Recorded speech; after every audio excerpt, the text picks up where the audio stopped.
Hello guys, so today we're going to be doing finding horizontal asymptotes. So just as a reminder, a horizontal asymptote is a y equals line that is kind of like a barrier for your rational function, or as we'll later learn about, for your exponentials as well. It's a pretty ugly rational function, but just as a reminder that that's what we're looking for. So we've got to learn some vocabulary before we really get into this. The first word is degree and the second word is coefficient. You guys should already know this word. But the degree of a polynomial is the greatest power or the greatest exponent of x in the polynomial. And recall that the coefficient of a variable is the number that is multiplied in front of the variable. So let's just try out these words on these examples here and make sure we understand what they mean. So number one, what is the degree of the polynomial 3x to the fourth power minus 6x plus 7? So I want the greatest power, so the biggest exponent of x that's in that polynomial, which I have an exponent of 4 and an exponent of 1 that we don't write the 1, but it is there. So the bigger one is going to be 4. So this is degree 4.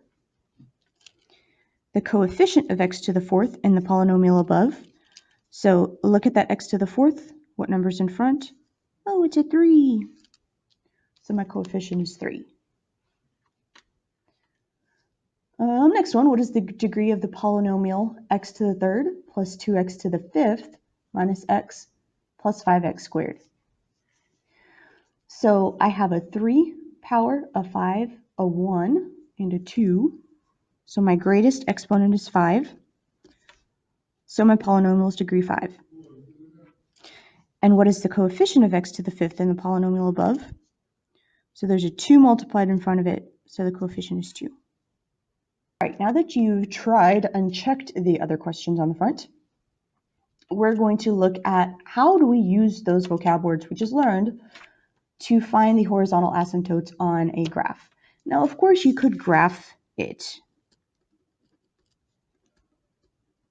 You could graph your function, and a lot of the times with the kind of functions we use, that's going to be enough. You're going to be able to tell from the graph where the asymptote is. But on occasion, it's a little hard to tell. So I'm going to show you how to do it numerically. It's not very difficult, but you do have to keep 3 rules in mind. And we're going to be comparing the degree of the numerator with the degree of the denominator. So in the first instance, I've got my rational function. I've got a polynomial on top. Maybe I've got like 2x to the fourth minus 3x squared, you know, whatever. And then I've got my other polynomial on the bottom. So maybe I've got negative 5x to the third minus x, you know, whatever I've got. If my degree, so if my biggest exponent on top is bigger than my biggest exponent on the bottom, then there actually is no horizontal asymptote.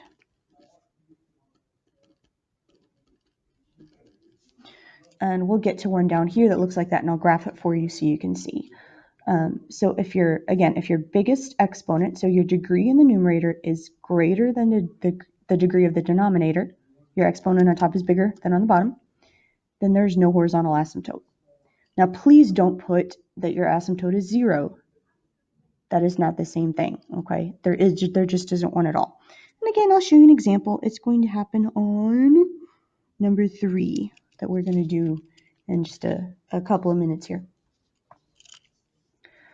Okay, next possibility. Maybe they have the same degree. Maybe I've got something like, use my 2x to the fourth minus 3x squared example again. Maybe I've got that on top, and then on the bottom I've got, I don't know, 4x to the fourth plus 7x to the third, or, you know, whatever. My biggest exponent on both the top and bottom is a 4. They're equal. So then, in that case, the horizontal asymptote, and I'm being lazy there, horizontal asymptote is y equals, and you're going to take your coefficients, equals a over b. And you're just going to make a fraction out of your coefficients right there. and then simplify the fraction if you need to, or get a decimal. And 2 and 4 are kind of like that, which we'll get to here in a minute. Finally, what if your degree on top is smaller than your degree on the bottom? So for instance, maybe I've got x plus 3 and 3x to the 5th plus 7, whatever. This is degree 1, this is degree 5. Degree 1 is smaller than degree 5. Then the horizontal asymptote is y equals 0. And you don't even have to do any other work, it's just 0. Okay, again, these are not the same thing. Having an asymptote at 0 means that I'm going to see that kind of dashed line or that barrier at 0. Here I will not see one at all. Okay, so let's take a look at number 1 first. So 1 over 3x squared plus 3x minus 18. I want to find the horizontal asymptote. So I'm going to go ahead and graph it so we can kind of get an idea of what we're looking for, and then we're going to look at these 3 rules and see which one applies. All right, so here's number 1 graphed in Desmos. And again, I'm looking for horizontal asymptotes. So I see some vertical ones as well, but I really don't care about them right now. In fact, keyboard, get out of my way. I'm looking for this horizontal one. It looks like it's going to be at 0. So let's look at our rules and see if we can confirm that it's actually going to be at 0.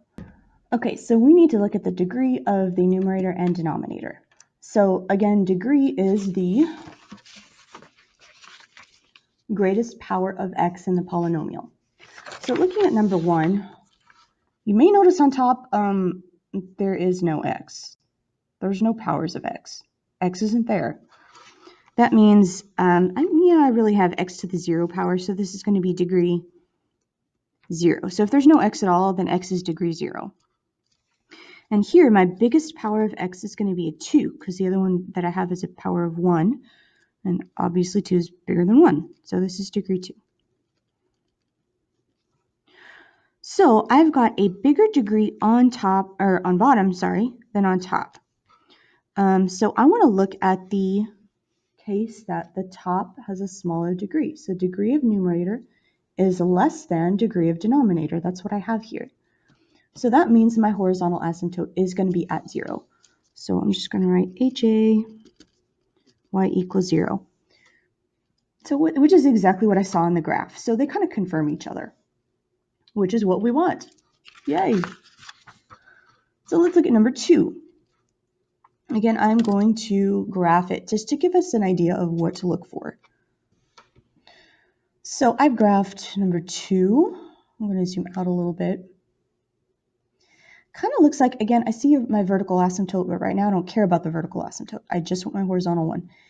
And it looks like it's probably about at positive 1, because there seems to be this barrier, this gap in the graph there at positive 1. So let's see if our rules are going to confirm that. Let's see if it's really at positive 1. So the first thing I want to do is compare the degree of the numerator and denominator. So on top in the numerator, what is my biggest power of x? And the only power of x I have is a power of 1. So the top is going to be degree 1. Same with the denominator. The only power of x I have is 1. So it's degree 1. So my degrees are the same, which puts me here in this middle column. So degree of numerator equals degree of denominator. That means my horizontal asymptote is going to be my 2 coefficients just divided, just as a fraction. So my coefficients in this case, coincidentally, are also 1 and 1. So my horizontal asymptote is y equals 1 over 1. Again, looking at the coefficients, not the degrees. They just, by coincidence, they're the same this time. And that's what we saw in the graph. There seemed to be that barrier at the line y equals 1, and sure enough, that confirms it. All right, looking at number 3.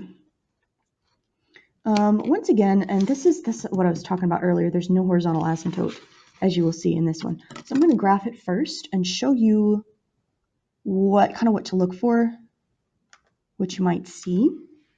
So here's a graph of number 3. Notice I've got some vertical asymptotes. In fact, it looks like I have 2 of them, but I don't have that kind of horizontal looking barrier, that horizontal asymptote I had before.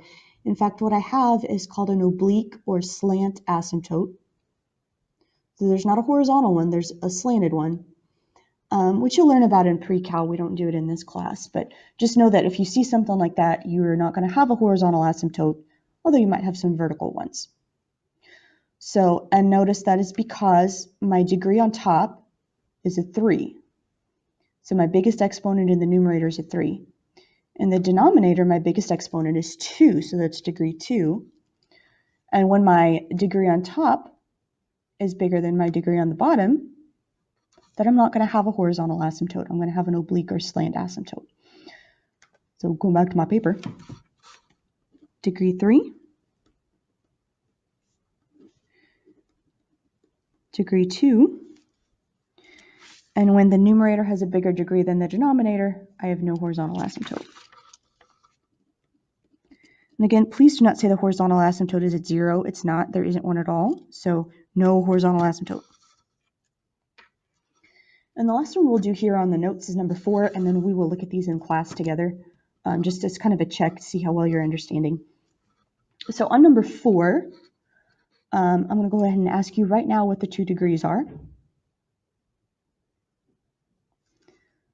Good. So you should have gotten degree 2,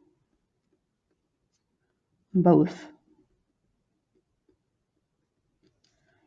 And now see if you can figure out what the 2 coefficients are.